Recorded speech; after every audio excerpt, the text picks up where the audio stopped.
Já no Castelão, o Botafogo goleou o Fortaleza por 5-0. O time de David Ancelotti se aproximou do G4, enquanto o time de Renato Paiva segue na zona de rebaixamento. Esse é Renato Paiva, técnico do Fortaleza, que até pouco tempo era técnico do Botafogo.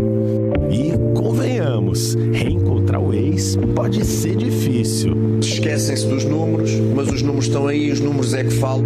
Ainda mais quando o término não foi dos melhores. Não vou falar mais, é ponto final no Botafogo. Você tenta ser forte, mostrar que tá por cima. Eu nem precisava de falar por mim. É só consultar o mundo do futebol. É o mundo dos olhos nos olhos.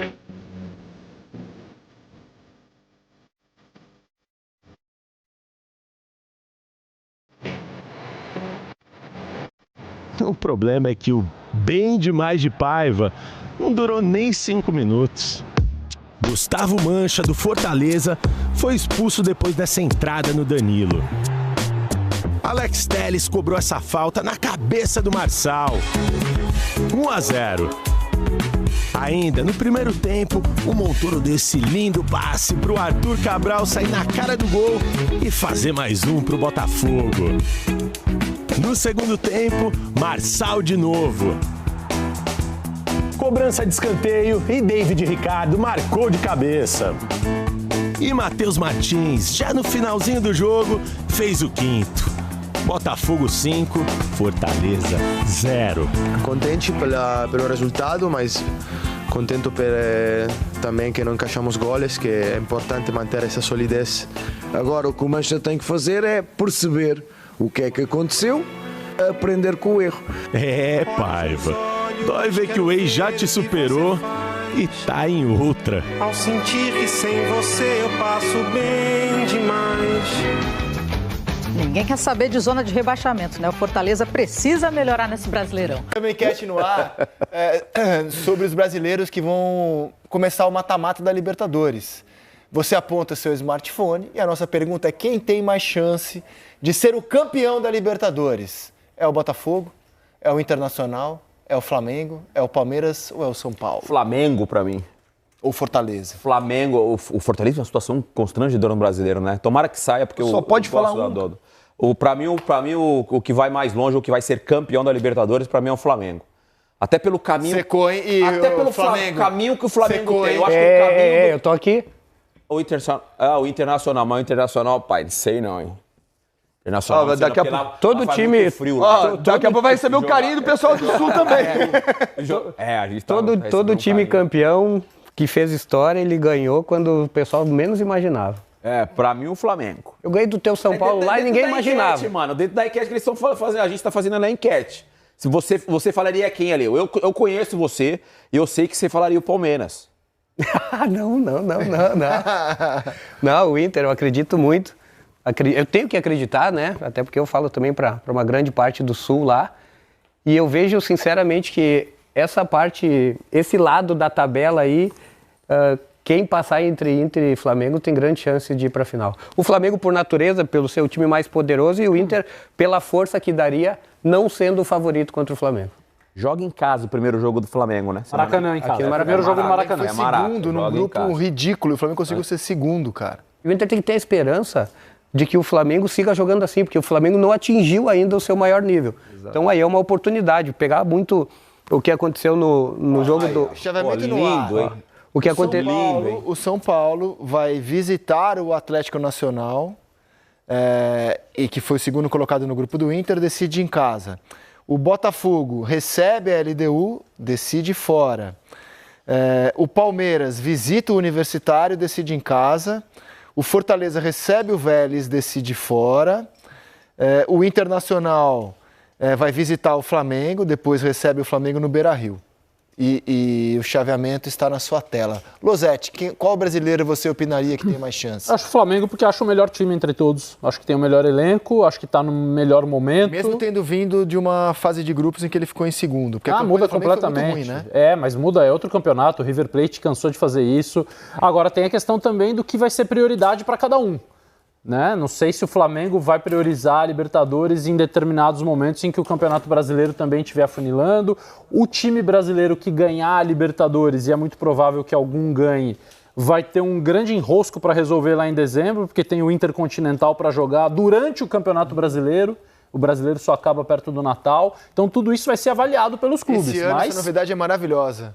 O brasileiro acaba depois do Intercontinental. Isso. Imagina que se um desses vai pro Intercontinental, tá brigando pelo título. Como é que faz? Ou brigando lá embaixo. Tem o Fortaleza, o Inter ainda não está numa situação confortável, melhorou, mas ainda não está. O São Paulo melhorou agora. Ele vai ser obrigado a abrir mão de rodadas do brasileiro. Então, assim, olhando friamente, para mim, o Flamengo é o melhor time, por isso tem mais chances. Mas vai ter um monte de fatores aí no meio que podem mudar. É o seguinte, é impossível você disputar o Mundial e ser campeão brasileiro. Você vai ter que escolher um. Se você estiver dependendo de rodadas na reta final do brasileiro. A não ser que você abra uma vantagem e largue seu sub-20 aí jogando. Exatamente, você vai ter que escolher, é complicado. E aí, Felipe? É muito difícil, cara. Assim, falar quem vai bater campeão é muito complicado. E tem mais chance. Para mim, Flamengo, Botafogo. O Botafogo está crescendo. O Botafogo é um bom time. Chegou alguns atletas aí que já estão fazendo uma diferença enorme no elenco do Botafogo. E Palmeiras, porque o Palmeiras chega sempre. Sabe? Eu acho que teremos, de fato, mais uma final brasileira. Agora, se tiver que falar quem vai ser o campeão, que eu acho que vai ser o campeão, eu diria hoje, pelo que está acontecendo, o Flamengo. Você vê que a pergunta é menos cruel, é quem tem mais chance. Quem tem mais chance, eu colocaria esses três. Sem dúvida, esses três. Assim, Palmeiras, Flamengo e Botafogo. Entendendo, aí eu vou com o Sobis. Eu acho que quem passa de Flamengo e Inter bate na final. Pelo chaveamento. Acho que tem grandes oportunidades de chegar na final. Cara, deixa eu ver numa olhada, falar que Fortaleza nesse momento é o que tem menos chance. Olha a situação do Fortaleza no Brasileiro. Fortaleza precisa cuidar do Campeonato Brasileiro. Isso, ele tem que olhar para o Campeonato Brasileiro. Ficar na Série A. Caindo na Copa do Brasil, vai ter 2 frentes para se dividir. Botafogo joga em 3 frentes. Internacional também não pode abandonar o Brasileiro, de jeito nenhum. Embora tenha conseguido subir, assim, pelo menos largou uma zona bem incômoda da tabela, né? Venceu Saiu jogos. da Copa do Brasil e não pode abandonar o Brasileiro de jeito nenhum. Flamengo não joga mais a Copa do Brasil, assim como o Palmeiras. Então, o único que joga 3 aí é o Botafogo. É o único que está vivo em 3 aí, é o Botafogo. E nas Copas, Botafogo, principalmente Copa do Brasil e Libertadores, muito vivo. Porque se você falar de Campeonato Brasileiro, são o quê? Já 10 pontos do Flamengo? É difícil, não é fácil. Então, as Copas realmente são as coisas que podem salvar o ano do Botafogo. Tá 11, né? 40, 29, 11 pontos. São 11 pontos, é muita coisa para. E pode acontecer? Pode, mas é difícil, exatamente. E contratando, hein? Porque o Botafogo nunca para de contratar, né? E bem. E nem sempre acontece o Botafogo, por exemplo, do ano passado, que, sei lá, em 5 meses criaram ali um DNA, um time vencedor pra caramba, e já desmontaram o time e estão montando um outro time. Isso não é uma Só nesse ano já é o segundo que eles estão montando. Então, assim, você criar um time campeão em 5 meses, não é toda hora que isso acontece. E treinador novo também. Né, Felipe? Não é só o time, não, treinador antigo, não. Um time que em 5 meses te dá um resultado. Exatamente. É muito difícil. Agora, olha como uma semana no futebol brasileiro parece uma vida, cara. O Cruzeiro atropelou o Botafogo. Atropelou. Fora de casa. Fora de casa. Hoje o Cruzeiro perde em casa do Santos. O Botafogo vai lá e massacra o Fortaleza. Né? Assim, como em uma semana, assim, cara, você tem... Mas aí como que eu não vou acreditar que o Inter tem chance de passar pelo Flamengo? Claro que tem chance. Eu tenho que acreditar. Não, óbvio que tem chance. E é outro campeonato, mata-mata, estratégia. Você acha que é bom pro Inter decidir em casa? Eu acho que sim. O Inter tem que conseguir um empate aqui no Rio, porque é complicado. É complicado, mas é estratégia, é mata-mata. O Inter estava no grupo da morte, classificou em primeiro e deu o azar de pegar o melhor time do continente hoje, né, como segundo colocado. Mas foi tem que que o Flamengo passar por fez isso no Mundial. Exatamente. Tava num grupo difícil, passou em primeiro, pegou o Bayern. É o mundo da volta, né? Agora... E são 3 jogos seguidos, né? Flamengo e Inter agora. Porque tem Brasileirão fim de semana também. Isso. Isso. Que é no Beira-Rio. No Ceará, o Fortaleza foi goleado pelo Botafogo, que soube aproveitar muito bem a expulsão do zagueiro Gustavo Mancha logo aos 5 minutos de jogo, depois de uma falta dura no Danilo. Marçal e Arthur Cabral abriram 2-0 para o Fogão no primeiro tempo. Depois do intervalo, o Marçal fez o segundo dele na partida. David Ricardo marcou o quarto dos cariocas e Matheus Martins fechou o placar 5-0. O Botafogo entrou na zona de classificação para a Libertadores, é o 5º colocado, enquanto o Fortaleza segue na zona de rebaixamento em antepenúltimo. O jogo marcou o reencontro do técnico português Renato Paiva, agora no Lion. Reencontrou, é claro, o Botafogo. Elia, tem uma proposta para te fazer. Diga. Uma comparação de David Ancelotti e de Renato Paiva. Sei que você já queria falar do Ancelotinho.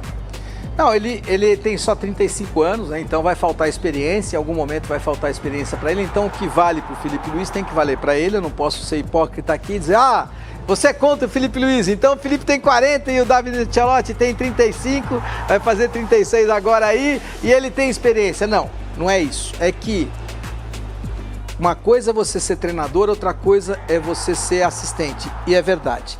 Mas lembra de uma coisa, quando você é filho do Carlo Ancelotti, é diferente. Vem com mais responsabilidade ou mais bagagem? Bagagem. Responsabilidade é o cargo que dá. Responsabilidade não é ser filho de A, de B que te dá. Responsabilidade é o cargo. O cara é técnico do Botafogo, ele pode ser filho do Joãozinho, tanto faz. É uma baita responsabilidade ser técnico do Botafogo. Te dá bagagem ser filho do Carlo Ancelotti. Te dá histórico ser filho do Carlo Ancelotti. Experiência que você não viveu, o Carlo Ancelotti vai te falar nessa partida. Caminho das pedras. Vai acontecer isso. Ô pai, lembra daquele jogo tal, você foi assim, você foi na medalhinha do Vinícius Júnior. Cara, eu tô com esse problema com tal jogador. Vou na medalhinha? Você não, porque quando eu tinha a tua idade, eu fui na medalhinha, eu errei, perdi o grupo. Você não faça isso. Entendeu o que eu tô te falando? A experiência... Tem um passarinho verde dando uns conselhos. Os conselhos certos, porque ele já viveu, então ele vai lá e fala, opa, não. Pai, mas você deu na medalhinha do Vinícius Júnior, sim, mas eu tinha 55 anos e 5 Champions. Dá uma segurada. Você não ganhou porra nenhuma, garoto. Fica quietinho lá, vai lá, chama ele de ladinho, põe ele na tua sala e conversa assim com ele, entendeu? Não, isso não é perder o comando, é saber o que fazer na hora certa. O que aconteceu nesse jogo de ontem? É fato que você jogar com um a menos é complicado. O futebol determinou muito o jogo. Mas não para você tomar a goleada de 5. O Renato Paiva é incompetente. O que aconteceu com o Renato Paiva? O Renato Paiva fez o jogo da vida dele quando eles ganharam, o Botafogo ganhou do Paris Saint-Germain no Mundial. E aí ele foi reativo, jogou por 3 bolas, jogou linha de 4, linha de 5, só com o Igor Jesus na frente, jogou o tempo inteiro sabendo que quando eu tivesse uma chance eu tinha que aproveitar, eu tinha que saber sofrer e foi o que aconteceu. Foi estrategista. Estrategista sabendo o tamanho dele. Só que aí ele faz isso e depois vai jogar contra o Palmeiras nas oitavas de final do Mundial e ele vai reativo e perde. E aí o John Textor manda ele embora. Por quê? Porque falou, você tinha que ter sido mais propositor, você tinha que ter tido mais coragem. E aí ele ficou traumatizado, foi demitido do Botafogo, ficou traumatizado, ficou complexado. E aí ele vai para o time do Fortaleza e acha que ele está comandando o Manchester City. E aí ele quer ser propositor. Aí ele perde um jogador, fica com um a menos e acha que tinha que ser propositor, não dá. Contrário. Aí toma um gol e acha que tem que tentar reverter porque tomou um gol. Não, toma um gol, continua fechadinho, linha de 4 e um só. Substitui o atacante, bota o defensor. Por quê? Porque, cara, tô perdendo de um, mas paciência. Eu vou ter que tentar achar uma bolinha para tentar empatar esse jogo. E quem sabe eu acho essa bolinha. Agora, se eu quiser jogar de igual para igual contra um time que é melhor que o meu... Um a menos. Eu tenho um a menos e tô jogando contra um time que é melhor que o meu. Então, você é incompetente quando toma esse tipo de decisão. E a outra coisa, Boi, vê se você consegue separar aquela imagem que tem a expulsão do Gustavo Mancha, ela é totalmente bem feita, bem realizada a expulsão. Uma falta dura mesmo. Não é porque é dura. Eu vou te mostrar o que acontece. Você vai ver exatamente por que é a expulsão. Quando vem no slow, você pode parar. Vou te mostrar por que é a expulsão. No outro ângulo, você vai ver o que o Gustavo Mancha faz. Para! Você entendeu aí, ó? Você toma cartão amarelo quando você entra de carrinho aqui no tornozelo, cartão amarelo. Quando vem para a canela, da chuteira. Quando vem para a canela, para essa altura da perna, é cartão vermelho, não tem discussão. Então, bem aplicado. Bem aplicado, não tem o que discutir. Essa expulsão, tudo que aconteceu no jogo tem impacto também na tabela do Campeonato Brasileiro. Vamos falar da goleada do Botafogo. É claro que uma expulsão com 5 minutos muda o jogo, mas foi 5-0, galera. Tem coisas acontecendo nesse Botafogo, coisas positivas. Vou falar aqui do Botafogo, que ontem goleou o Fortaleza. Bom, camarada é expulso, o Gustavo Mancha, com 5 minutos de jogo. Bem expulso pelo Daronco, na minha opinião. Depois o VAR chama e fala, não, mas ele não pega em cheio a canela. Cara, ele assume o risco, ele vai com a perna do jeito que foi, pega o Danilo. Se o Danilo não pula, poderia ter tido uma consequência muito pior. Então, era para expulsão, bem expulso, corretamente expulso o Gustavo Mancha. Perfeito. E a partir daí, o Botafogo vai controlar o ritmo do jogo, é normal, você tem mais qualidade, você está pegando o adversário absolutamente desesperado, em crise, na antepenúltima colocação do campeonato, com a torcida ali em cima, e aí você vai jogar 85 minutos com um jogador a mais. Aí, com mais qualidade que você tem, a qualidade do Botafogo foi aparecendo. O Marçal fez o primeiro gol na bola parada. O Botafogo ontem precisou jogar com o Marçal de zagueiro. Já aconteceu em situações emergenciais no ano passado, precisou acontecer de novo. E com o David Ricardo. Porque Barbosa fora e Pantaleão machucado. Barbosa suspenso. Então, não tinha como. Mas isso nem foi um problema, porque o Fortaleza não conseguiu atacar o Botafogo. E aí a gente fala, tudo bem, né? 5-0 porque teve um jogador a mais. Claro que isso contribuiu. Mas vamos lá. Dos 5 gols do Botafogo, 3 saíram de lance de bola parada. Onde, como nós falamos aqui no vídeo da quinta, pós-derby, onde você consegue diminuir um pouco o impacto da perda de um jogador. Da inferioridade numérica. Você posiciona todo mundo, você coloca todo mundo dentro da área. E mesmo assim, o Fortaleza tomou 3 gols, cara, nessas condições que tomou. Então, é uma vitória muito madura, de novo, do Botafogo. Um time que foi fazendo os seus gols, e isso é uma coisa que eu valorizo, tá? É uma coisa que eu gosto no futebol. Ah, não, o adversário tá ferrado, com 1 a menos, tadinho. Vamos segurar. Não é pra segurar, não. É pra continuar no ritmo. É pra fazer saldo. Saldo é importante. É pra ganhar confiança com cada gol que for saindo. Né? Ontem, o Nilton mandou uma bola na trave. Ontem ele não estava numa jornada muito legal. É um gol para o camarada tentar fazer o golzinho dele, pegar confiança. O Matheus Martins entrou, fez o golzinho dele, importante, pegar confiança. É o time, eu acho que é o jogo para você poupar no seguinte sentido. Eu vou começar a tirar a galera que está mais desgastada. Tô pensando no jogo do meio de semana. Aí ele tira o Vitinho, aí ele tira o Savarino, ele tira o Montoro no intervalo. O jogo já estava 3-0. Até aí você fala, tá bom. Beleza, o jogo tava 2, né? Falei, tá bom, show, o resultado tá tranquilo, vamos lá. Mas quem entra tem que tentar manter a rotação do time.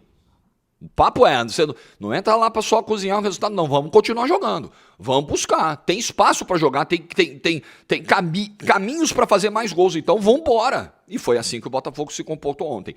Mais uma assistência do Montoro maravilhosa no primeiro tempo pro gol do Arthur Cabral. Que jogador é Álvaro Montoro. Eu tô montorizadaço, tô encantado desde que chegou. Já tudo que é vídeo do Botafogo eu falo aqui sobre o Montoro de maneira elogiosa. Então foi o Botafogo tabelando, né, botando a bola no chão, encontrando o Arthur Cabral, né, criando oportunidades, aproveitando a bola parada. Assim, superioridade em todos os aspectos do jogo. Todos os sentidos do jogo. Quando o Fortaleza tenta fazer uma pressãozinha no início do segundo tempo, o Botafogo segura, neutraliza, vai construindo a sua goleada, vai mantendo pressão alta, aquilo que a gente falou, do que eu valorizo quando o time já está goleando, continua mordendo, continua intenso, continua marcando alto, e assim fez o Botafogo ontem na sua maior vitória como visitante na história do Campeonato Brasileiro. Impressionante, né? A maior vitória como visitante do Botafogo na história do Campeonato Brasileiro. Então dever cumprido, né? Na planilha lá, eu acho que pela crise do Fortaleza e pela qualidade que o próprio Botafogo tem, era possível você colocar uma bolinha ali, pensar em 3 pontos do planejamento e pegar um embalo para quinta-feira contra a LDU. O Botafogo precisava, tudo bem que são níveis de adversários completamente diferentes hoje, tá? Fortaleza e Cruzeiro. Mas o Botafogo precisava deixar uma impressão muito boa. Não era só uma impressão ok, era uma impressão muito boa. Porque o que aconteceu contra o Cruzeiro foi um negócio assim, muito assustador, porém não surpreendente, tá? Quem tem visto os vídeos aqui no canal já ouviu essa minha opinião. As intercorrências do trabalho do David Ancelotti mostradas até agora são absolutamente normais no contexto de início de trabalho e início de carreira. São duas coisas ao mesmo tempo. É o começo de um trabalho novo de um camarada que nunca foi treinador, extremamente jovem, 35 anos, com um elenco que ainda está ganhando jogadores estão se incorporando, chegando ao Botafogo. O Cabral chegou no meio do Mundial, o Corrêa também acabou de chegar. Então, você tem essa nova realidade, você foi perdendo titulares, o Jair foi embora, o Igor Jesus foi embora, o Danilo acabou de chegar, né? Tudo isso, ontem primeiro jogo dele titular no Brasileiro. Então, é normal. Normal o time fazer um muito bom jogo contra o Red Bull Bragantino e no jogo seguinte oscilar contra o Cruzeiro. O problema é que não foi uma mera oscilação, foi uma partida terrível, talvez a pior do ano ou a segunda pior do ano, só perdendo para a Supercopa com tranquilidade. O Botafogo foi amplamente dominado pelo Cruzeiro 90 minutos. Não sabia o que fazer, nas cordas o tempo todo. No segundo tempo tem um momento que o Cuiabano entra, o time cria um pouco mais, mas assim, amassinho, tá? O Léo Jardim pegou o Ancelotti, dobrou, botou no envelopinho, botou no bolso. Normal. O Botafogo quis esse caminho, um caminho que é difícil, mas o Botafogo tem a seu favor a qualidade dos seus jogadores. O Botafogo errou pra caramba no planejamento para esse ano. Textor foi extremamente negligente com o primeiro semestre do Botafogo, ou os primeiros 3 meses do ano, primeiro trimestre do Botafogo. Foi uma piada o que fez o Textor esse ano, uma piada, mas chegaram reforços interessantes ao longo do ano e o time tem qualidade para brigar por mais. Tem, não tenho dúvida que tem. Eu tenho dito isso aqui também. Não descartem o Botafogo dos títulos desse ano. O Botafogo está entre os 8 melhores da Copa do Brasil, o Flamengo já caiu, o Palmeiras já caiu, o São Paulo já caiu, você tem um caminho, em tese, um pouquinho menos dolorido para tentar ser campeão da Copa do Brasil, e você tem uma Libertadores da América no radar, onde o Botafogo é competitivo. O Botafogo é melhor do que a LDU, imagino que passe, né? Por mais que tenha que decidir fora. Então não descartem, porque qualidade tem. Agora, o planejamento não ajudou muito, né? O Botafogo não se ajudou muito para esse ano, infelizmente. Mas grande vitória, hein? Excelente vitória ontem, fora de casa. Bom, calma, não vai embora ainda. Aqui em cima tem um vídeo especialmente escolhido para você. E aqui embaixo tem o último vídeo que a gente postou. Corre lá e assiste, é maneiro. E aqui você vai se inscrever no canal. Clica aqui, se inscreve no canal, dá essa moral pra gente. Tamo junto.